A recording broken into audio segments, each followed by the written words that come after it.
Pam karoti vachalam pangul nangaite girim yat kripatam ham vande Shri Guru Deenatarinam. So I welcome you all to this wonderful session on the Wednesdays. Thank you so much for giving your valuable time for the Bhagavad Gita. And I welcome you all for this session. Today is a very wonderful session and many things we will be actually covering up. So the last time that we covered was actually the preamble of the Bhagavad Gita. We covered the introduction of the Bhagavad Gita. We set a very nice mood for understanding the Bhagavad Gita, the importance of the Bhagavad Gita. We saw then who can understand Bhagavad Gita. We saw all these important points and vital points we saw.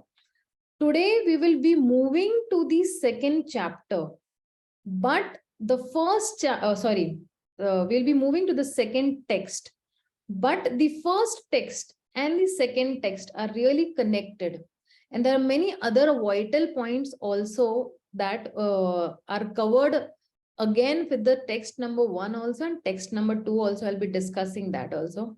So let's start, and I'll just share the screen with you all. Is everybody able to see the screen? Yes, madam. Okay, perfect. Your voice slow, madam. Oh, voice is slow. Okay, let's increase the voice. Everybody is able to hear me very clearly? Yes, Mataji. Yes, Mataji. Yes. The sound is correct? Okay. Maybe you can just see with Yes, your Mataji. sound. Okay.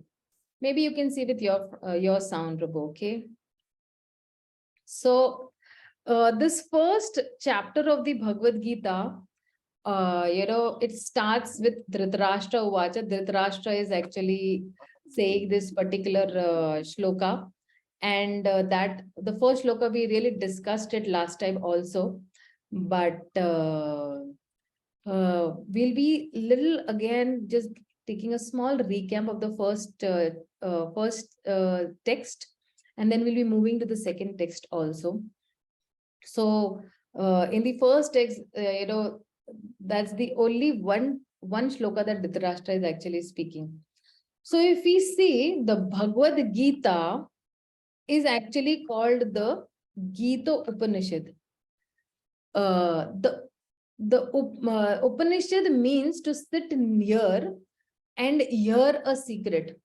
So, if you see, Upanishads are like a garland made out of different jewels coming from different shastras, from different scriptures. You pick up jewel-like instructions and make a garland out of that, the Upanishad.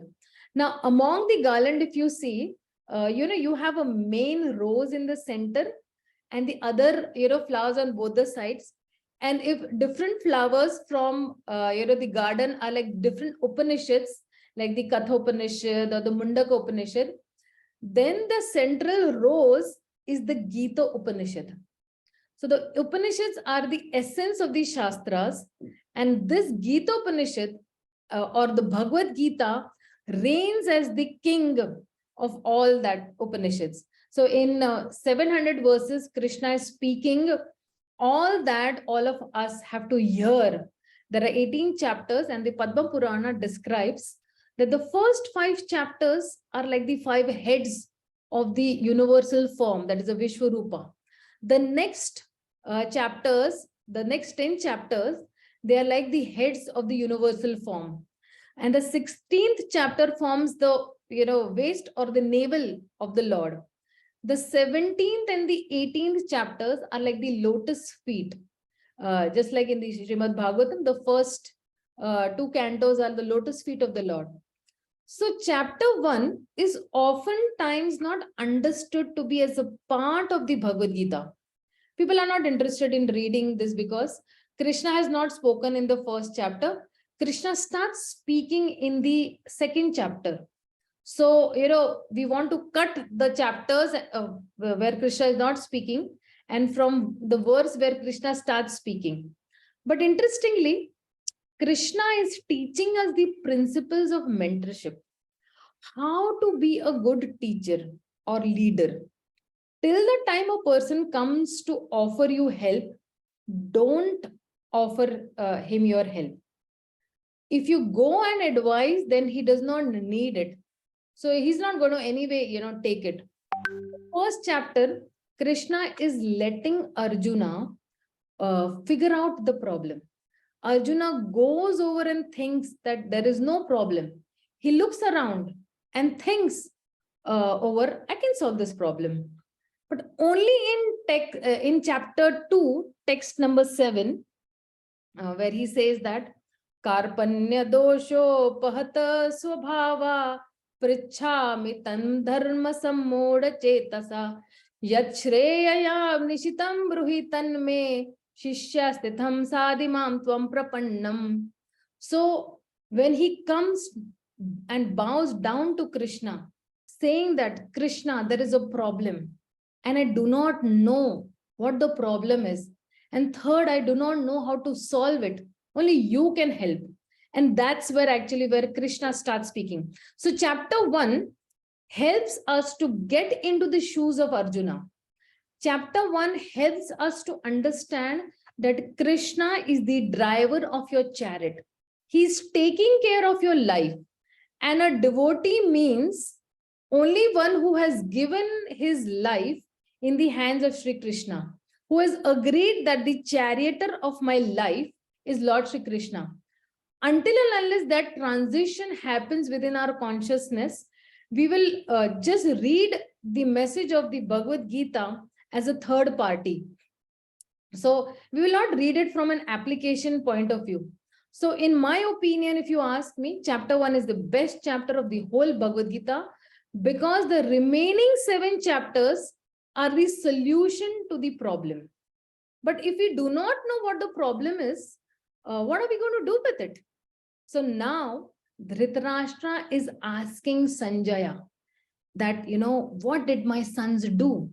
And Sanjay is replying to the answer.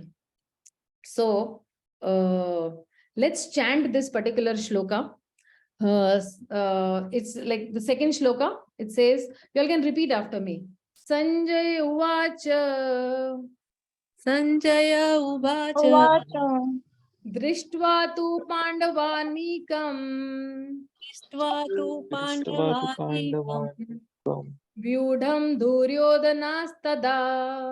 Viham duryodhanastada. Acharyam upasangamya. Acharyam upasangamya. Raja vachanam abravit. Raja vachanam abravit. Yes, those who want to chant, they are free to unmute yourselves and chant, okay? Once more. Sanjay uvacha. Sanjay uvacha. Drishtva tu pandavanīkam. Drishtva tu pandavanīkam. Vyudham duryodhanastada. Vyudham duryodhanastada. Acharyam upasangamya. Acharyam upasangamya. Raja vachanam abravit. Raja vachanam abravit. Once more, last time, okay? Sanjay uvacha. Sanjay uvacha. Drishtva tu pandavanīkam. Drishtva tu pandavanīkam. Vyudham duryodhanastada. Vyudham duryodhanastada. Acharam upasangamya. Acharyam upasangamya. Raja vachanam abravit. Raja vachanam abravit. Thank you so much. You all can mute yourselves. So now you see over here, there are 3 characters, if you see, Sanjay, Dhritarashtra and Duryodhana. So if you see, interestingly, this word Dhritarashtra, Dhrita means to hold. Rashtra means country. Please mute yourselves. Rashtra means country. So, this Dhritarashtra, this word has a positive connotation also and a negative connotation also. The negative connotation is that Dhritarashtra is blind materially and spiritually. Although he is blind, he wants to hold on to the country as being the king, Dhritarashtra. So even if I'm thoroughly incapable, I'm still going to be the king. Nobody else can be the king. So many people tried talking to Dhritarashtra when the dice game was there. Vidura advised him.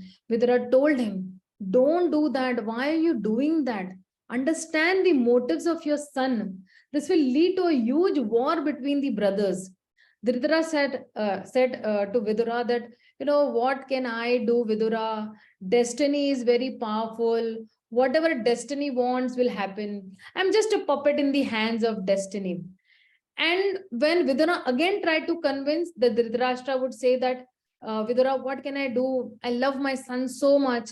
If I do not fulfill his conditions, he threatens me that, I'll go and commit suicide.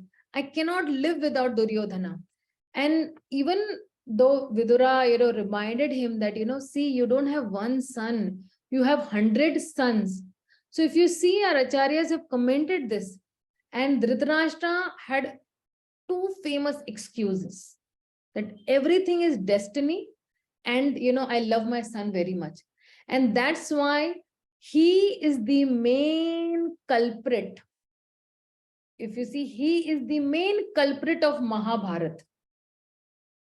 So, Vyasdev ji also, just one day before the war was about to begin, he went to Dhritarashtra, and again he instructed Dhritarashtra, and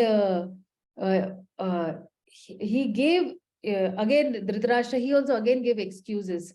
And when Vyasdev was leaving from that place, he turned around and said, Vyasdev turned around and said that, all right, Dhritarashtra, still you do not want to stop the war, although you are a king, you have all the rights. You can declare whatever you desire, and both the parties will have to abide by you. And yet you are not doing this. So let me give you a vision by which you can see all the horrors of the war by your own eyes. And that time again, Dhritarashtra said, no, I don't want to see the war. Then Vyasdev said, if you don't want to see, I will give it to my disciple Sanjay. And that's the time when Vyasdev blessed Sanjay. And you see in the Bhagavad Gita, the Sanjay is speaking now to Dhritarashtra, whatever is happening on the battlefield. So Dhritarashtra is like, he's saying, I'm going to hold on as a king of the country. But that's the negative connotation. Let's see the positive connotation is Dhrita means to maintain, and Rashtra means nation or country. Although he is blind, he desires to maintain and sustain and serve the whole nation. But Dhritarashtra is actually attached to three things: his body, his kingdom, and his son Duryodhana. So how can, somebody might ask that, how can a father call his son Duryodhana? Duryodhana means a bad fighter. Dushasana means utterly indisciplined. So, but all these names have positive connotations also. Duryodhana in the negative sense means he who fights well, but with a wrong intention. But in the positive meaning, Duryodhana means very difficult to fight with. And Dushasana negative meaning is he who is not disciplined. But the positive meaning is he who disciplines the bad. So, Yudhishthir Maharaj used to never call Duryodhana as Duryodhana. He used to call Suyodhana. So, a devotee, he always tries to see the good in others, even if the other person has mountains of bad qualities. So, if you see now, the word Yudhishthir also means, Yuddha. Yuddha means to fight. And Yudhi means on the battlefield. And Sthira means steady. Steady on the battlefield. What does that mean? But a battlefield is a place where there is, constant agitation, provocation, irritation, fights happening, bloodshed, weapons, arms. This is Yudhi. Yudhi means on the battlefield. So place where we are challenged, criticized, provoked, agitated, those people who can be steady throughout all of that, is Yudhishthira. So names would befit their character. Nowadays, we have names like Chintu, Pintu, Kittu, and all that. Sorry if somebody's name is Chintu, Pintu, Kittu, I just beg forgiveness. But first of all, let the names have some meaning. Then we will see what the character will hold. So when you combine them, you call them Yudhi plus Thira. He who can be steady, unaffected through praise, criticism, through positivism, negativism, summer, winter, any situation. Now, if you see, because Sanjay is speaking this particular shloka, Sanjay Uvacha. So what does the word Sanjay means? Sanjay, Samyak Rupena, which means complete. Like, in arithmetic, we have, everything, sum total of everything inclusive, sum. And Jaya means victory. So Sanjay means completely victorious. Like, you have the word Sankirtan. Sam means completely, Kirtan means Kirti. And to completely glorify Krishna in Kirtan. So Sanjay, why is he victorious? Vyasa Prasadat, because he is a disciple of Vyasadev. So now again, Vyasadev also has a very beautiful meaning. Again, sorry, I'm just, because I'm a maths teacher, I try to actually include some maths things into this. So according to Vedic mathematics, geometry, if you see, Vyasadev refers to the diameter. Diameter is that segment which cuts the circle into two equal halves and passes through the center, which is called a diameter. So Vyasadev, why is he called Vyas? Because he passes through the circle of the Vedas, divides them equally while keeping the center of everything Shri Krishna intact. Keeping Krishna in the center, he divides the circle of Vedic knowledge. And that is why he is called diameter. It is Vyasa. So every word has a distinct meaning. What to speak of the verses of Bhagavad Gita? So in Chaitanya Charitamrita it said that Krishna Tula Bhagavad Vibhu Sarva Ashraya Prati Shloke Prati Akshare Nana Artha Koya. So every chapter, every verse, every line, every word, every syllable has a meaning to it. And once if we start reading, we will be able to understand what is the inner meanings or what is the heart of Krishna. So this is like the preamble of Gita. Now Dhritarashtra is asking a very fundamental question. Sometimes it may seem that, why is Dhritarashtra asking, that in the first shloka, Dhritarashtra is asking, what did my sons and the sons of Pandu do on the battlefield? So what do you mean? What did they do after assembling in the battlefield? What do we do? What do the people do on the battlefield? Like it's exactly like, you have a football ground and, the two parties have assembled and you ask a question, what did the people do on the football ground? Of course, they played football. So, the first shloka, if you see, they said that Dharma Kshetra means a place of pilgrimage. Yuyutsava. So they didn't come to peace. They didn't come for peace. They came to fight over there. Kim akaruvata, to act. Obviously, karomi. So this first shloka and the second shloka, there are 4 lessons from these 2 shlokas. And why is there a need to ask this question?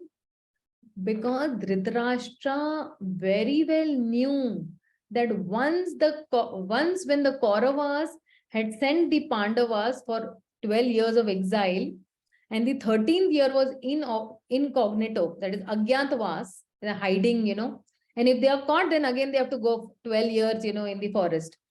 So now for a Kshatriya to not get the chance to rule when you are entitled to rule, it's a disgrace. And over and above, you have to go, in the forest, bare-chested with a cloth underneath, begging boughs into the forest, homeless, shelterless, foodless. It's too much of an insult. So in this 13th year, when the 5 Pandavas used to, hide incognito, Duryodhana used to send out spies, Guptachar. Go and see, search, where are they? And if you find them, like again 12 years of exile. So this incident would go on for multiple times, and the Pandavas would never get the kingdom at all. And so he sent many spies, and many spies, came with a reply that, we did not find them, because he's saying, go and find that there should be 6 of them, 5 Pandavas and 1 Draupadi. So Duryodhana was thinking to himself that if we cannot see them, after such a long time, his spies and Guptachar went around and found out that, they're not to be found. So if we cannot see them, which means what? They are dead, or the animals in the forest would have eaten them up. And for another 12 years or lifetime, I don't have to see their faces. So by the time one spy came back and said about the murder of the commander-in-chief in the province of Matsya Desha, it's like the incident of the killing of the Kichak. And he was telling in detail the dispute was over a lady. But for Duryodhana, all this, he did not strike his ears. Kichak is killed, who cares? For me, all that matters is the 5 Pandavas. So he was asking, Dronacharya, I think the Pandavas are dead. What do you think? And he said, no. Dronacharya said, according to their astrological charts, they are Chiranjeevi. They have Dirgha Ayu, long life. Don't think those who are predicted to have long life in their astrological charts, they will die like animals in the forest. They are definitely alive. So then, he thought, okay, he went and asked Bhishma Dev, I think the Pandavas are dead. And Bhishma Dev said that, I don't think so. To kill 5 of the Pandavas is not a joke. Even tigers cannot do that. Because thousands of elephants cannot be powered by one fist of Bhima. Bhima is that powerful. Because when Bhima, he was poisoned, he reached to the Nagaloka and he was coiled by the, serpents. And one of the serpents, he happened to be the forefathers of Bhima. Is this, one of, that one serpent, he said, this is the king of Kunti. Sorry, this is the son of Kunti. Therefore, we should gift him. And what gift should we give him? So they decided that we will give him a special type of nectar by which he will be very powerful. Generally, if you take 1 or 2 drops of nectar, a person becomes very active, super active. And here is Bhimsen, he drank, 8 cups and he burped. And thereafter he slept for 9 days to digest all that, at the end of the 9th day, he comes out walking like a royal elephant walking. And by the time Kunti and all are worried over here, but the effect of drinking so much of nectar is that he is more powerful than the thousands of 10,000 elephants also. So Bhishma said that it is impossible to kill the Pandavas. So Duryodhana was listening to all this from, Bhishma, Dronacharya and his messengers. And he thought that Kichak is a Maharathi. Only 3 people can kill him. And, only 3 people could kill him. So it is definitely, it has to be Bhimsena only. So then he went, then he's like, go out and, find, So go to the King Virat and find out the 5 Pandavas. So when, Duryodhana, he goes to actually this, this Virat Desha, and he actually tries to fight out. So the son of Virat, the King Virat, is Shushrama. And here actually, Shushrama, while he's being attacked, so Nakul and Sahadev, those who are actually standing over there, they are actually fighting out. And he drives out all, the Nakul and Sahadev, they drive out all the, this of Duryodhana. And then the son of Virata, that is Uttar Kumar, he actually, was with the women and all, and he used to boast a lot that, I'm a big fighter and, I can fight and all that as such, like, But then when King Virat said Uttar Kumar, his son, that please go and fight, So Uttar Kumar said, no, I cannot fight, only if I have a chariot, then I will fight. So then Arjuna, who was in Cognito, who was the dance teacher in the kingdom of Virat, he said, okay, I will try to be your, driver. So you just have to, this. So then he said, no, you be my driver, and, I will, fight out. So then they agreed, and Uttar Kumar became the driver, and Arjuna was fighting. So Duryodhana could not fight.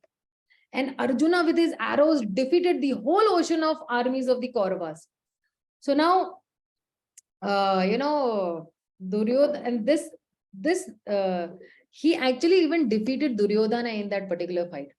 And this news afterwards reached Dhritarashtra.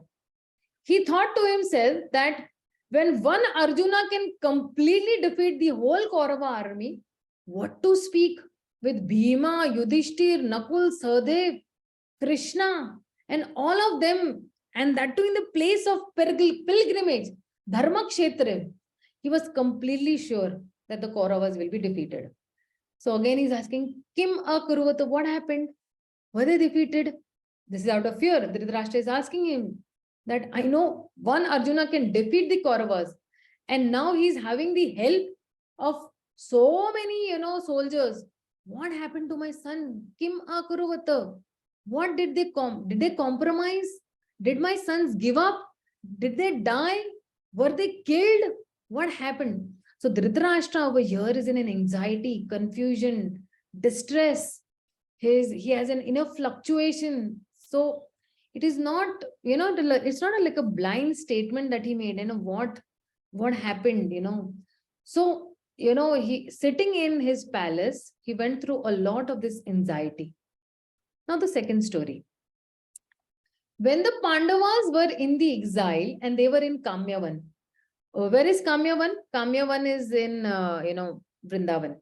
Out of all the 12 forests, Kamyavan is one of the forests. Duryodhana felt that it is not simply good to send them in the forest. I am going to have a luxurious tent next to their suffering, to show them that I'm enjoying and you all are suffering. But before he could put up the tent, he went to a nearby pond to take a dip in that pond. But before he could go there, it was flooded with many other people.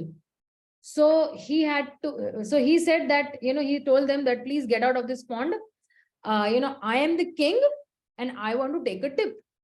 And who are these people who are actually taking a dip in the pond? They were actually the Gandharvas. And they were very powerful. So, see, the Gandharvas, they just don't only sing, they fight also well. So the king of the Gandharvas was there by the name of Chitrasena.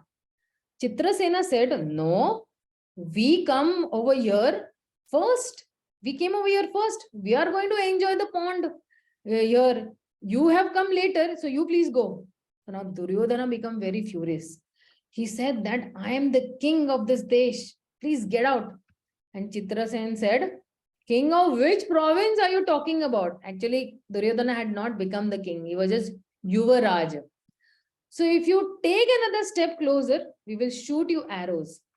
And Duryodhana, said, let's go for it. Ho jai. So he was very confident. And Duryodhana didn't know one thing, that the Gandharvas which he can't, go invisible. So when the fight began, the Gandharvas became invisible and started shooting arrows. So Duryodhana had no idea that where the arrows are, coming from. So when you are able to see your enemy, it is very easy to fight. But when you can't see, you suddenly have arrows, coming from all directions. It is very difficult. In no time, Chitrasen bound Duryodhana. And Duryodhana's, wife Bhanuvati, she went to the Pandavas for help. That my husband needs help. He's been coiled, he's been bound. So Bhishma said, Bhim said, very good, good. But Yudhishthir Maharaj said that, when outsiders fight, we are 105. But when we fight, we are 105. So Arjuna said, yes, I can fight because I have learned I've learned one mantra called the Chakshushi mantra. Chakshushi mantra means if somebody goes invisible, by chanting that mantra, the invisible becomes visible and then you can fight. So he learned this particular mantra from a Gandharva named Chitraratha.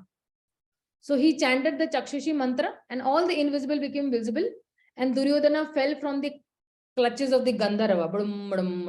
And Arjuna threw his arrows and made a jewel staircase where, Duryodhana bumped on every step and finally fell bound at the lotus feet of Yudhishthir Maharaj.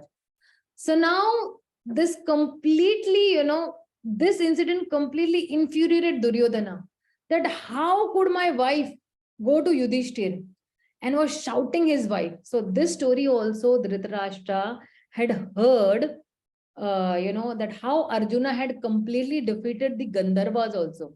So he knew. So in the first story of King Virat, Matsya Desha, Arjuna had destroyed the whole Kauravas. And here Arjuna had liberated Duryodhana from the Gandharvas. So Arjuna was very powerful. So this question is there in the mind of Dhritarashtra also, that Arjuna himself is so powerful.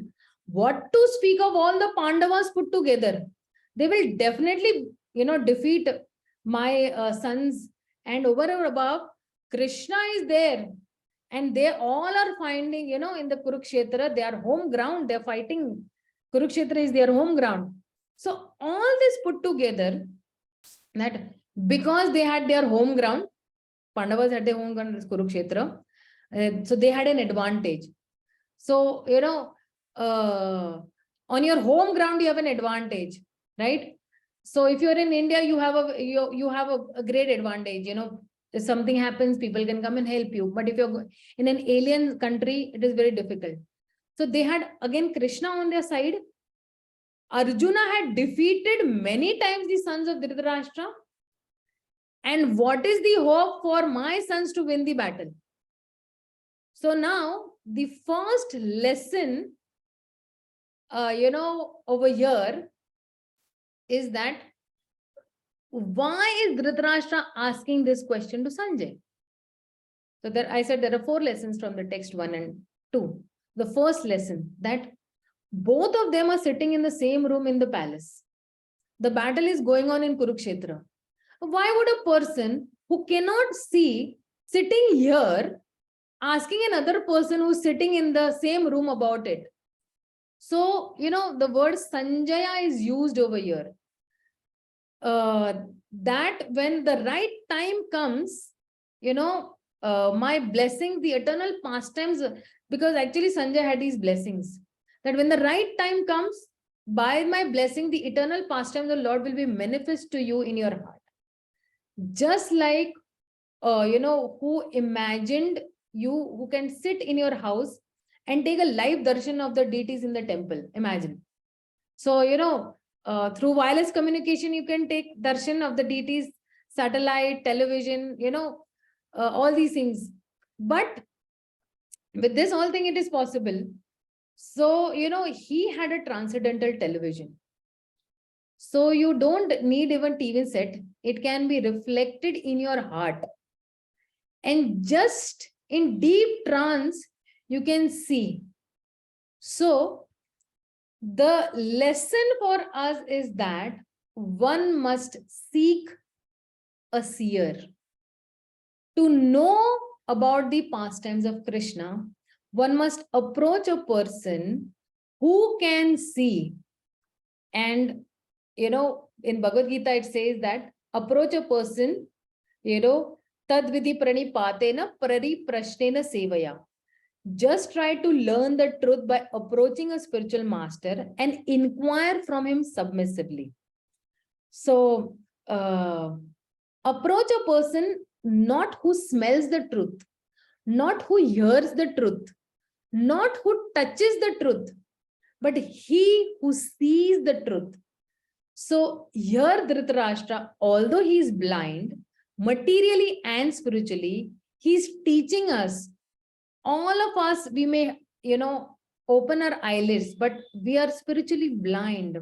We have no idea who actually we are. We have no idea whether God exists or not. We have no idea whether he has a form or he's formless. So we are completely ignorant. We have so many doubts also. So actually, we are like that Dhritarashtra.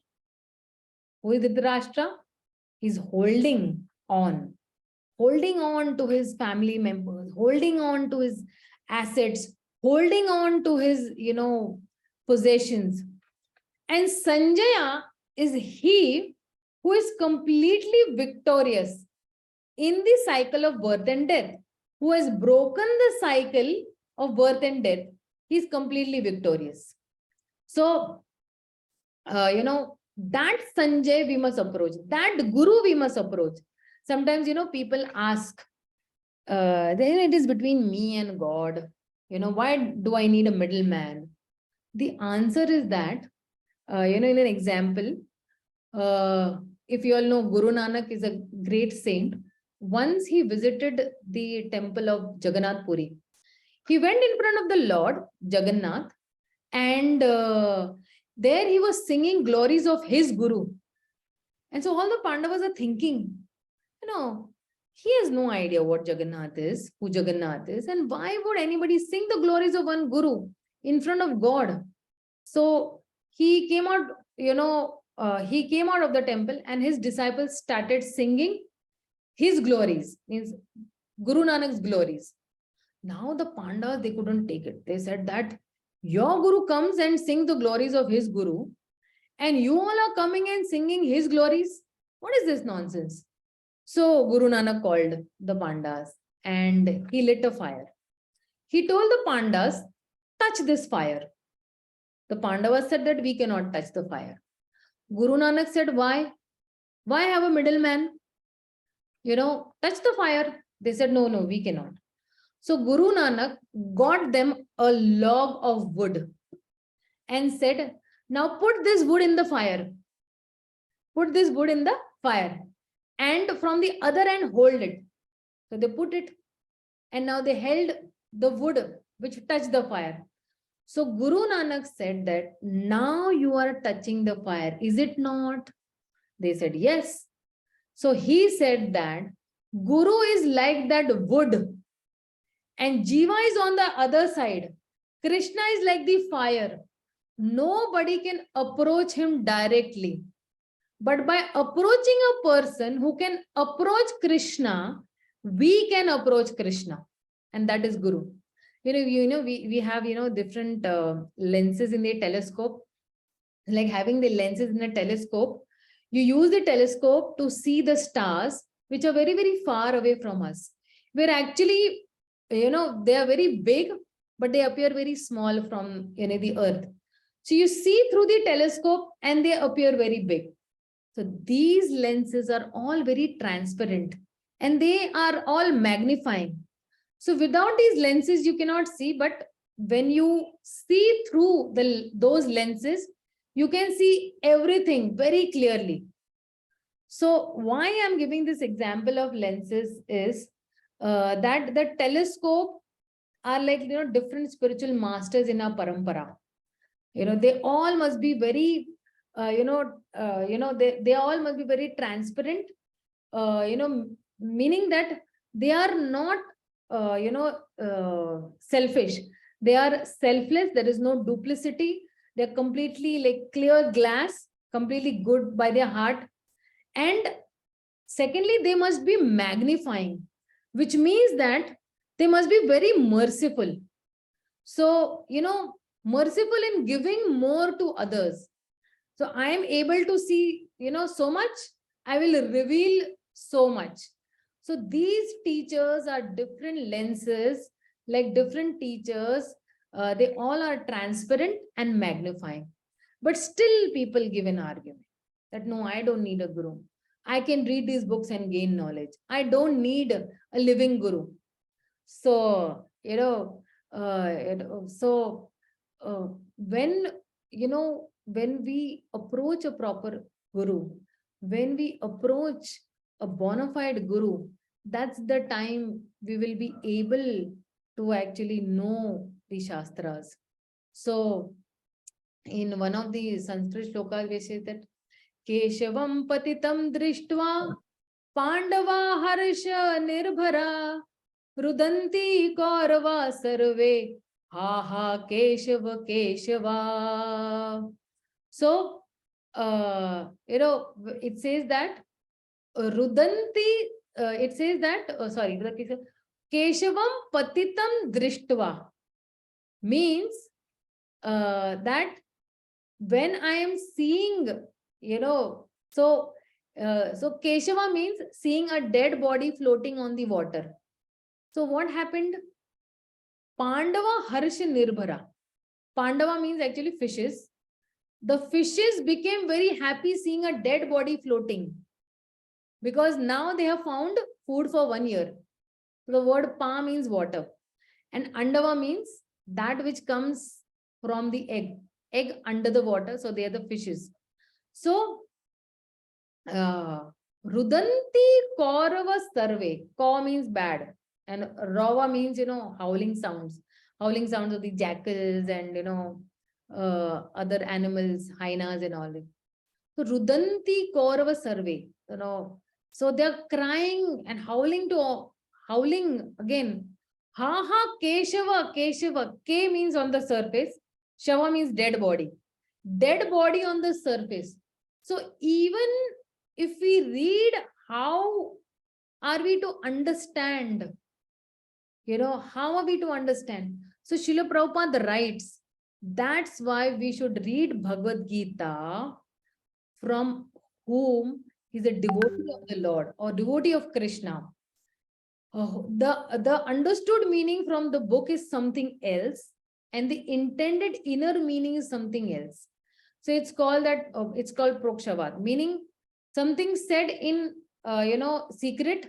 Somebody who does not have the key, he does not get it. So externally you read something, you may get another meaning.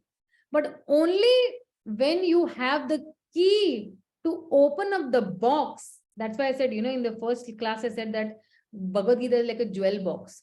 So only if you have the key to open the box, you get the inner meaning. So the first lesson for today is somebody who knows it, go to him and learn the Bhagavad Gita under their guidance. So any Shastric reference for, if you see that there are so many Shastric references where people went to a bona fide guru. Dhruv Maharaj went to a bona fide guru. Dhruv Maharaj wanted Vishnu, so he got Narad Muni. Prahlad Maharaj wanted Lord Vishnu, he got Narad Muni. Valmiki, Mrigari, Vyasdev. Vyasdev had written so many Upanishads and Puranas and Vedas and still he was despondent. And again he got Narad Muni and said, okay, please write the Bhagavatam. So, we have, two examples who are incarnations of Krishna. One is Vyasdev, who took the shelter of Guru and gave birth to Srimad Bhagavatam. And we have Buddha, who did not take the shelter of Guru and propounded the Buddhist philosophy that God is nothing. And both are Shaktivesh Avtaras. But one did not take the shelter of Guru and he gave birth to Buddhism, Shunyavad. And another took shelter of Guru and gave birth to Srimad Bhagavatam. So now, the second lesson that we have, this lesson is from Dhritarashtra's side, okay? So, Dhritarashtra heard the whole Bhagavad Gita from Sanjay. And the Bhagavad Gita reading is very powerful. Hearing from the right source is very important. Sanjay is the right source. And Bhagavad Gita is very pure. But Dhritarashtra heard. Then why didn't his heart change? If Bhagavad Gita is pure, why did his heart change? Because his intention was not proper. The teacher may be perfect. The message may be perfect. But the heart is not cleansed if the intention is not right. So in Chaitanya Charitamrita, a very famous scripture, Keshav Kashmiri, who was a Digvijay Pandit, he learned it from the right spiritual master. He learned so many scriptures and so many Vedas, and he could actually speak left, right, and center all the shlokas. But then why was he proud? Because the intention of hearing the message from the right person was not purification of the heart. The intention was to take the Shastra and show off. He read the Shastras, but his heart did not change. So when you have information, you have a transformation also of the heart. And therefore, ye yatha ma prapadyante tam tatheshva bhajamyam. Krishna gives us what we seek. So in the story of if you see in Bhagavad Mahatmya, in the story of Atmadev and Gokarna, in that story, Gokarna speaking Bhagavatam to everybody, and in the audience, and everybody in the audience is listening. But one person, that ghost, Dundukari, only Dundukari gets liberated. The ghost listens to the Bhagavatam and gets a four-handed Vishnu Dut form and goes back to Vaikuntha. And all the others who are listening are left down. No change in them. Why? Because the eagerness and intensity that ghost had in his heart to get free from the ghostly nature was not there in the others who heard the Srimad Bhagavatam. Others were hearing Bhagavatam very casually. Okay, theek hai, So, but for that ghost, this is the only thing I have. If I don't hear Srimad Bhagavatam, I will remain a ghost. So, very important what intention that you're hearing in. So, the second lesson is tame your aim. Tame your aim. Tame means fine tune. So, every time we hear the Srimad Bhagavatam or the Bhagavad Gita, we chant Harinam. We serve the Vaishnavas. Intention is very important. Bhakti is not simply the movement of hands and legs. It is all about what we do, where we do, when we do, and why. Most importantly, why we do. So bhakti is intention based. And Dhritarashtra also heard the whole Bhagavad Gita, but his heart didn't change till the very end. It's only when, Vidura, had to come in the Bhagavatam, in the third canto, Vidura had to come and chastise him till the last thread or shred, wasn't crushed of Dhritarashtra. He didn't give because his intention was not for the heart purification. The intention was, what happened to my sons? What happened to my sons? Are the Pandavas alive or are the Pandavas defeated? So our intention is more important in this.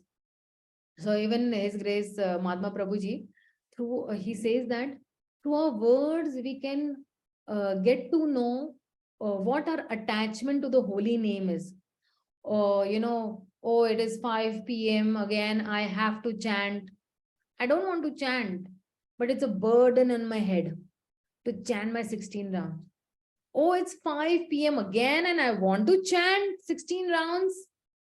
So our approach towards Bhagavad Gita, oh no, I have to read this book again and here, Krishna Rupa Mataji's class again, it's so boring.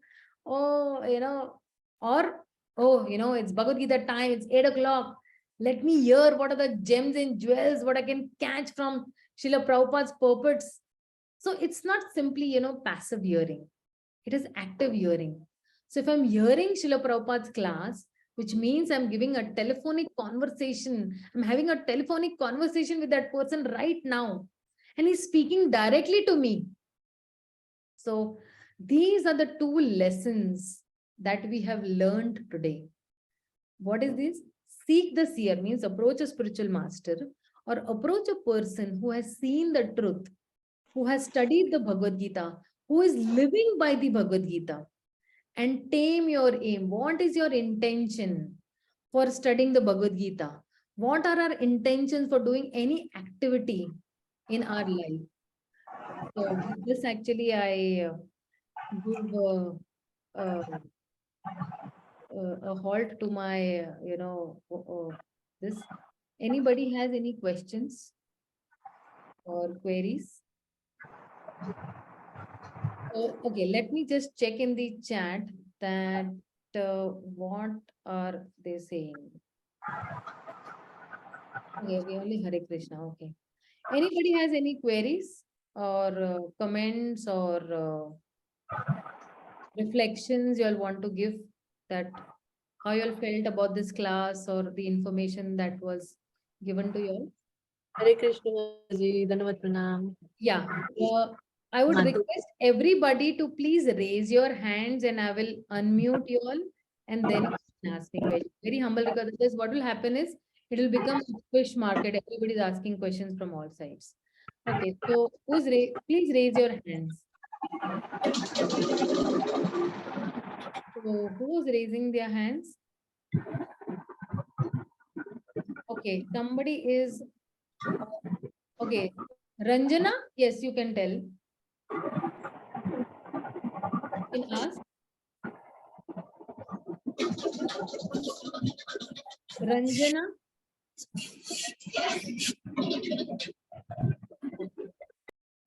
Gairika.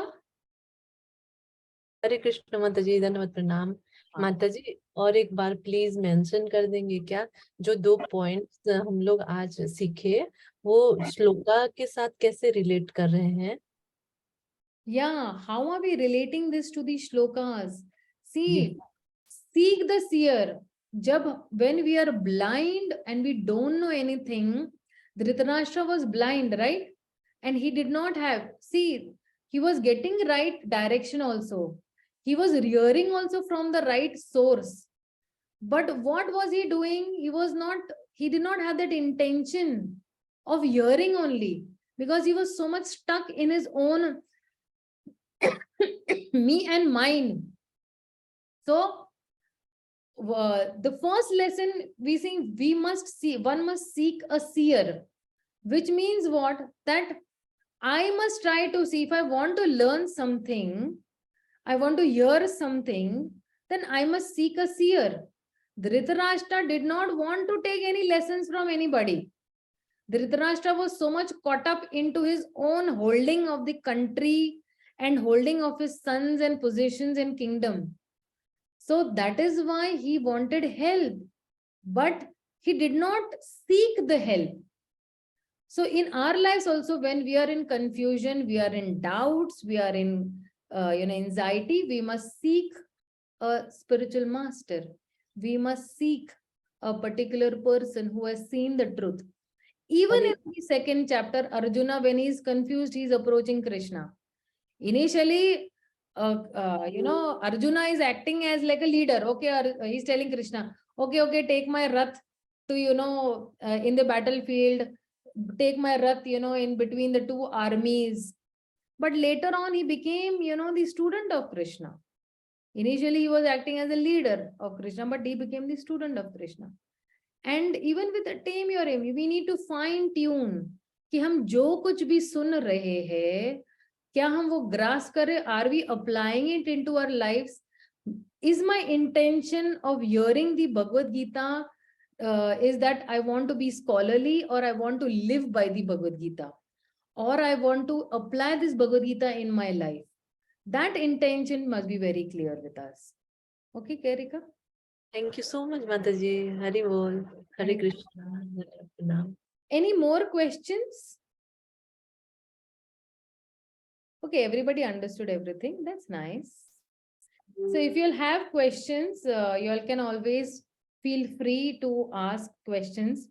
So see, when actually we are speaking about seeking a spiritual master or whatever our intentions are and all, so we need to actually come to a point of meditation on our own selves after the class that, okay, where I want to go, where I want to lead, and what I need to do. So when I was actually giving the example of hearing, okay, the first thing when we are actually hearing means we are hearing the glories of the holy name. We are hearing the names of the Lord constantly. So when I was saying that, through our words, we can know what our attachment of the holy name is. जितना हम भगवान के नामों की तरफ हम मुड़ेंगे, उतना हमारा heart purify होगा. How much ever we will go closer to the holy names of the Lord, our heart will be purified that much. You can start with 10 minutes a day, 5 minutes a day, 20 minutes a day. So like, I have this meditation class every day from morning 5:30 to 7 o'clock. I take meditation classes wherein we all sit and meditate on the holy names of the Lord. We chant this whole Hare mantra, Hare Krishna, Krishna Krishna, Hare Hare, Hare Ram, Ram Ram, Hare Hare. So this particular mantra we chant on a daily basis. So I have people from all around the world who actually come for a few minutes, they chant and then they go according to their convenience.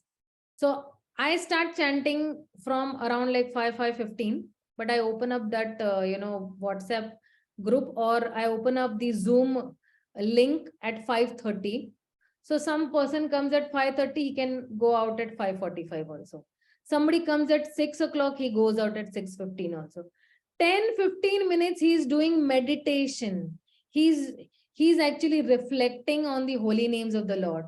And that's where most of the people have told me that when we are chanting in the early morning hours, we have a lot of clarity in my mind. I have a lot of clarity in my mind what I want to do.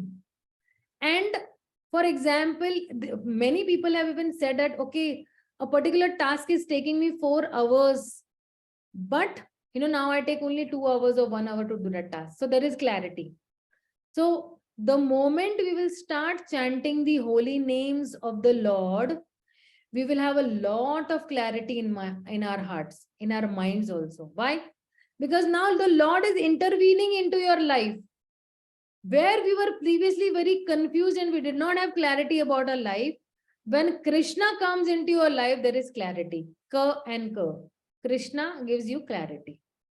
So if anybody wants to join that particular meditation group from 5:30 to 7 o'clock, you can enter anytime and exit anytime. There is no compulsion as such for anybody. It is not time bound.